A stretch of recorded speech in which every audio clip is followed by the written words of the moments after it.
السلام علیکم ورحمۃ اللہ وبرکاتہ۔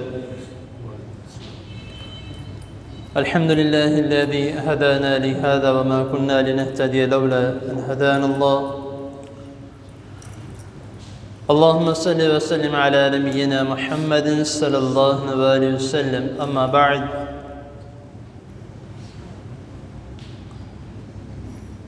لقد كان لكم في رسول الله اسوة حسنة۔ حضرات محترم،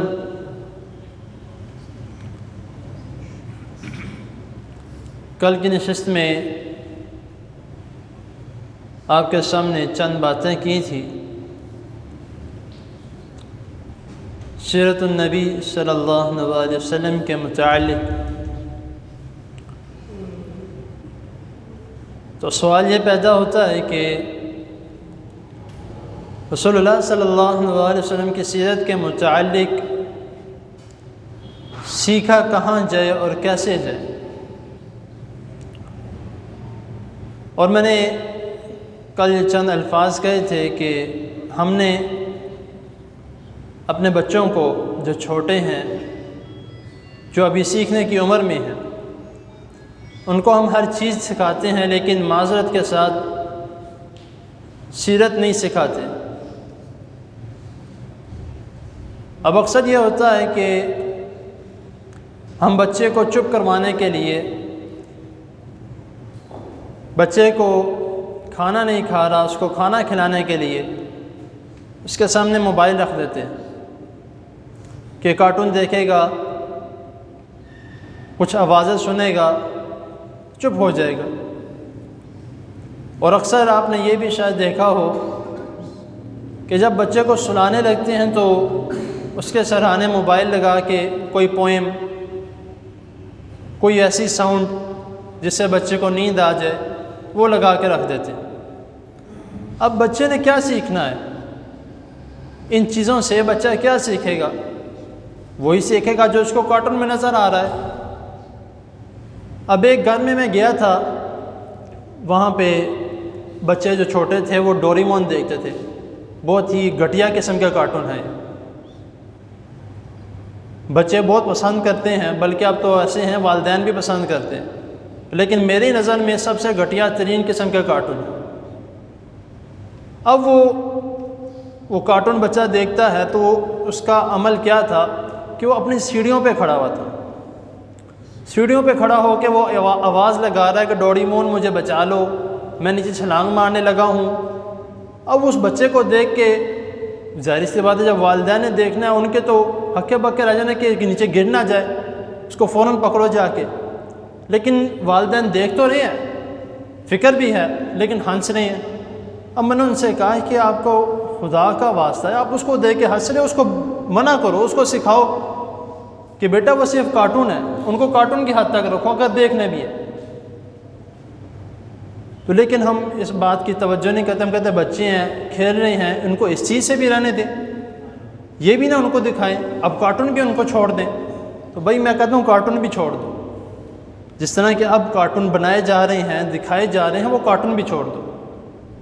اگر آپ نے اپنے بچوں کو کچھ سکھانا ہے تو بازار چلے جائیں، کسی بھی یا مارکیٹ میں چلے جائیں، وہاں پر کتابیں ملتی ہیں صحابہ کرام رضی اللہ تعالی عنہم کے واقعات کی، انبیاء علیہم السلام کے واقعات کی، اور اتنی خوبصورت اور شاندار کتابیں ہیں، میں نے خود بھی پڑھی ہیں، اتنا بڑا ہو گیا ہوں لیکن الحمدللہ میرا ابھی بھی انہی کتابوں کی طرف انٹرسٹ ہے کہ کسی نہ کسی طریقے سے اس طرح کی کتابیں زیادہ سے زیادہ پڑھی جائیں۔ کیا ہے؟ علم حاصل۔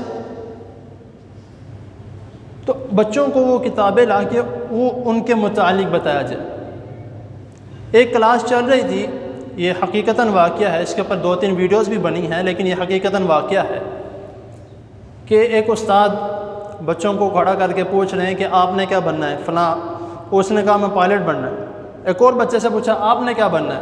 وہ کہتا ہے کہ میں آرمی میں جاؤں گا۔ تیسرے بچے سے پوچھا آپ نے کیا بننا ہے؟ وہ کہتا ہے کہ میں ڈاکٹر بنوں گا۔ چوتھے بچے سے پوچھا آپ نے کیا بننا ہے؟ وہ کہتا ہے کہ میں صحابی بنوں گا۔ اب وہ استاد کے لیے ایک نئی آواز تھی یہ، کیونکہ یہ تو اکثر سنتے رہتے ہیں کہ فلاں میں بنوں گا، فلاں بنوں گا، فلاں۔ اب یہ جو اس کا ساؤنڈ تھا، جو اس نے کہا میں صحابی بنوں گا، استاد کے لیے یہ نیا لفظ تھا۔ تو انہوں نے کہا کہ بیٹا باقیوں کی تو سمجھ لگتی ہے کہ وہ ڈاکٹر بنے گا، پڑھ لکھ کے ڈاکٹر بنے گا، وہ بھی پڑھ لکھ کے انجینئر بنے گا، وہ بھی پڑھ لکھ کے آرمی میں جائے گا، تم صحابی کیوں بنو گے؟ کہتا میں صحابی اس لیے بنوں گا کیونکہ میں بھی رسول اللہ صلی اللہ علیہ وسلم کے لیے اپنی جان دوں گا۔ اب یہ وجہ کیا تھی؟ اس نے صحابی کا لفظ کیوں استعمال کیا؟ کیونکہ اس کے گھر میں پرورش ہی ایسی کی جا رہی ہے، اس کو گھر میں سکھایا ہی یہی جا رہا ہے کہ دین کے لیے یہ کام کیا جاتا ہے، دین کے لیے یہ سمجھ ہونی چاہیے، دین کے لیے یہ سمجھ، صحابی نے ایسے کیا، فلاں صحابی نے ایسے کیا، فلاں، تو اس کے اندر ایک جنون ہے کہ میں بھی صحابی بنوں، تو بن نہیں سکتا، لیکن ہاں جس طرح کا اس کا ایمان ہے اس طرح کا عمل لازمی کر سکتا۔ تو اسی لیے بچوں کے اندر پڑھائی لکھائی کا جنون ہو، لیکن سب سے زیادہ جنون کس چیز کا ہو؟ دین کا ہو، وہ ہر بات کو سمجھے۔ اب اکثر والدین شکایت کرتے ہیں بچہ بہت شرارتی ہے، تنگ کرتا ہے، بات نہیں مانتا، گھر سے نکل جاتا ہے، یہ کرتا ہے، وہ کرتا ہے۔ اس کی وجہ کیا ہے؟ اس کی وجہ صرف اور صرف یہی ہے کہ ہم بچوں کے اوپر بچپن سے دھیان نہیں دیتے، جس کی وجہ سے بڑے ہو کے خرابیاں پیدا ہوتی ہیں، مشکلات کا سامنا کرنا پڑتا ہے، بچہ نافرمان بن جاتا ہے۔ اللہ تعالیٰ سب کو محفوظ رکھے۔ تو صرف اور صرف اس کی یہی وجہ ہے کہ ہم بچپن سے اپنے بچوں کو سیرت نہیں سکھاتے۔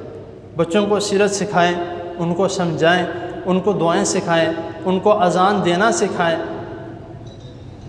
اب اکثر چھوٹے بچے ہیں جن کو اذان دینے کا طریقہ نہیں آتا، اذان دینی نہیں آتی، جبکہ چھوٹی عمر میں کوشش کرنی چاہیے کہ اذان بے شک نہ دے، مسجد میں آ کے نہ دے، لیکن بچوں کو اپنے پاس بٹھا کے ان کو کہ اذان دو، اور ایک دفعہ ان کو یہ بھی اس کو شوق دلائے کہ آپ مسجد میں جا کے اذان دو۔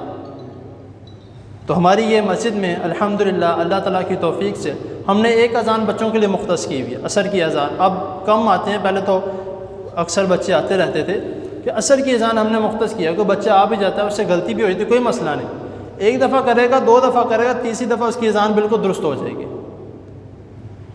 تو یہ طریقہ صرف اور صرف سکھانے کا، بتانے کا، سب سے پہلے والدین جو بچے کا سب سے پہلا جو درسگاہ ہے، اس کے بعد استاد جی، جب یہ دونوں مل کے بچے کو دین کے متعلق سکھانا شروع کریں گے تو انشاءاللہ تعالیٰ بچہ بڑے ہو کر اس کو کہنے کی ضرورت نہیں پڑے گی اٹھ کے نماز پڑھنے جاؤ، اس کو یہ کہنے کی ضرورت نہیں پڑے گی۔ جب بچے کو کہا جائے گا کہ کوئی قرآن کی تلاوت سناؤ، بچہ کہے گا مجھے شرم آ رہی ہے۔ آپ نے دیکھا ہوگا، اکثر میری تو اکثر نظر میں گزرتا رہتا ہے یہ عمل، چھوٹا بچہ ہو یا بڑا بھی ہو، اچھا خاصا پڑھا لکھا، اس کو کہو کہ بھائی قرآن جی کے کوئی آیت سناؤ، کوئی تلاوت سناؤ، کوئی سورت سناؤ، وہ نہیں سنائے گا۔ وجہ شرم آتی ہے۔ کس وجہ سے بھائی؟ اب دوسرا پہلو، ایک میں نے کہا قرآن جی کی آیت سناؤ، تلاوت سناؤ، شرم آتی ہے۔ دوسرا پہلو، اس کو کہو کہ بھائی کوئی گانا سناؤ، فٹافٹ سنائے گا۔ فلاں جگہ پر قوالی نائٹ ہو رہی ہے، وہاں پر جائے گا، وہاں پہ ناچے گا بھی۔ شادی بیاہ کے موقع پر جہاں عورتیں ناچ رہی ہیں اس بیچ میں وہ بھی ناچے گا جا کے، تب نہیں شرم آتی۔ کیوں؟ تب مزے کا، انجوائمنٹ کا کام ہے، یہ دین کا کام ہے، دین کے کام میں شرم ضروری۔ استغفر اللہ العظیم۔ صرف اور صرف وجہ یہ ہے دین سے دوری۔ تو وہ آخری بات وہیں پہ آ کر رک جاتی ہے کہ صرف اور صرف جب تک سیرت کے بارے میں نہیں سکھایا جائے گا، رسول اللہ صلی اللہ علیہ وسلم کی زندگی کے جو خوش نما پہلو اور رسول اللہ صلی اللہ علیہ وسلم کی مکمل زندگی ہے اس کے متعلق نہیں بتایا جائے گا تو بچہ کچھ بھی نہیں سیکھ سکتا، آپ جو مرضی جتنی مرضی کوشش کریں۔ بہت سے والدین ہیں جو چھوٹے چھوٹے بچوں کو مسجد میں لے کر آتے ہیں، اکثر لوگ کہتے ہیں کہ حفصہ ان کو منع کریں بچوں کو مسجد میں نہ لے کے آئیں۔ میں کہا بھائی میں کیوں منع کروں، میں کیوں منع کروں، یہ ہمارے فیوچر نمازی ہیں، ان کو میں بھی منع کر دوں کہ نہ لے کر آئیں، ان کو لے کر آیا کریں۔ ہاں وہ بچہ جو یعنی کہ آپ سنبھال نہیں سکتے، مثال کے طور پہ بھی پیمپر لگاتا ہے، اس کو اپنی پاکی پلیتی کا پتہ نہیں ہے، اس کو نہ لے کر آئیں، لیکن جب اس کو تھوڑی سمجھ بوجھ آنے لگ جائے تو اس کو لازمی مسجد میں لے کر آئیں۔ اگر آپ نہیں لے کے آتے تو آپ گنہگار ہیں۔ تو اسی لیے کوشش کریں۔ یہ دیکھیں یہ بیٹھا ہوا ایک چھوٹا بھائی بھی اس کا آتا ہے، تو ان کو میں اکثر جب سے، اب تو ماشاءاللہ کافی بڑے بڑے ہو گئے ہیں، جب پہلے چھوٹے تھے تب سے ان کے والد محترم ماشاءاللہ ان کو لے کر آ رہے ہیں۔ اللہ تعالیٰ ان بچوں کو بھی نمازی اور نیک بنائے، ان کے والد محترم کو بھی۔ تو اس طرح کوئی بری بات نہیں ہے، آپ لے کر آئیں۔ اگر کوئی بندہ بولتا بھی ہے اس کو بولنے دیں۔ اکثر والدین اس طرح ہوتے ہیں جو لوگوں کی بات سن کے بچوں کو گھر میں چھوڑ آتے ہیں کہ یار وہ مجھے فلاں بندے نے بولا تھا، میں اس کو وہاں پہ جا کے اپنی بےزتیاں کرواتا ہوں۔ اس کی اس میں بےزتی نہیں ہے، اس میں خدا کی قسم اس میں بےزتی والی بات کوئی بھی نہیں ہے۔ اس میں یہ ہے کہ لوگوں کو تنگی ہوتی ہے کہ آپ اپنے بچے کو لے کے آ رہے ہو، میرا بچہ کیوں نہیں آتا؟ لوگوں کو اس بات کی تنگی ہے۔ میں اپنے بچے کو کہا گیا تو میرا بچہ میرے پیچھے نہیں آتا، یہ کیوں مسجد میں آتا ہے؟ یہ اس کو بھی نہیں میں نے چھوڑنا۔ تو صرف اور صرف اس کے سیرت کے متعلق، اور اس میں یہ نہیں کہ ہر قسم کی باتوں میں چھوٹ دی جائے، یہ کیا جائے وہ کیا جائے، اس کے متعلق بتانا چاہیے والدین کو بھی اور اساتذہ کو بھی۔ تو اللہ تعالیٰ کے حضور دعا ہے اللہ تعالیٰ ہمیں سیرت النبی صلی اللہ علیہ وسلم کے متعلق سیکھنے کی، سمجھنے کی اور اسی کے مطابق اپنے زندگی گزارنے کی توفیق عطا فرمائے، اور اللہ تعالیٰ جو ہم نے سنا ہے اللہ تعالیٰ اس پر عمل کرنے کی توفیق عطا فرمائے۔ جزاکم اللہ۔